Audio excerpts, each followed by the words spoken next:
नमस्ते, म सन्तबहादुर चेपाङ, नेपाल आदिवासी जनजाति महासङ्घको सचिव र मेरो मातृ संस्था नेपाल चेपाङ सङ्घको महासचिव। सर्वप्रथम म यो 32औं विश्व आदिवासी दिवस यो यही साउनको 24 अगस्त 9 को दिन परेको छ र नेपाल लगायत विश्वभरिका आदिवासी जनजातिहरूले यो 32औं विश्व आदिवासी दिवसलाई एउटा उत्सवको रूपमा मनाउने सन्दर्भमा म यहाँहरू सम्पूर्ण देश विदेशमा रहनुभएका सम्पूर्ण आदिवासी जनजाति समुदाय र गैर आदिवासी जनजातिहरू सबैलाई एकमुष्ट रूपमा चाहिँ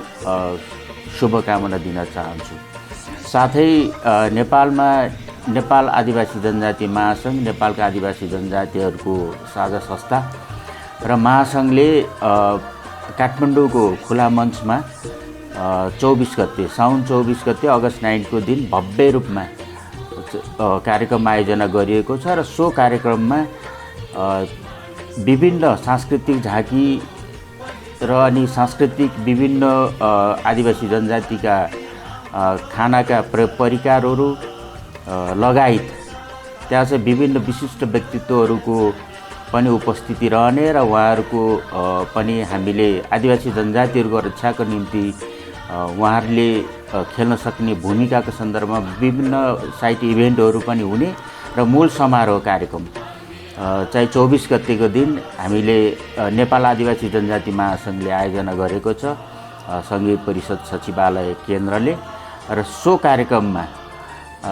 विभिन्न आदिवासी जनजाति समुदायका नेपालमा रहेका आदिवासी जनजाति समुदायका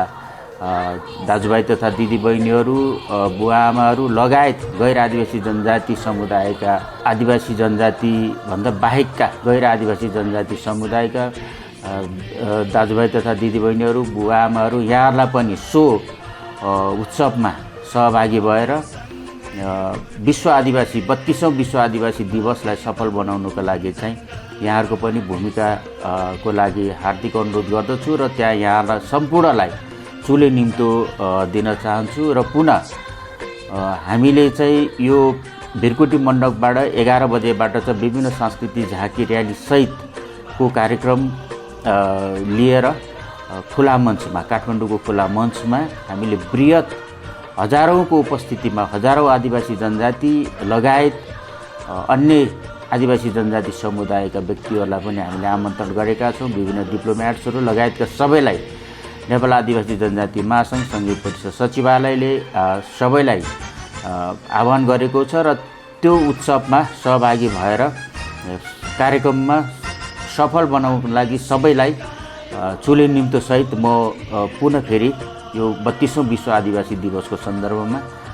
शुभकामना व्यक्त गर्दछु।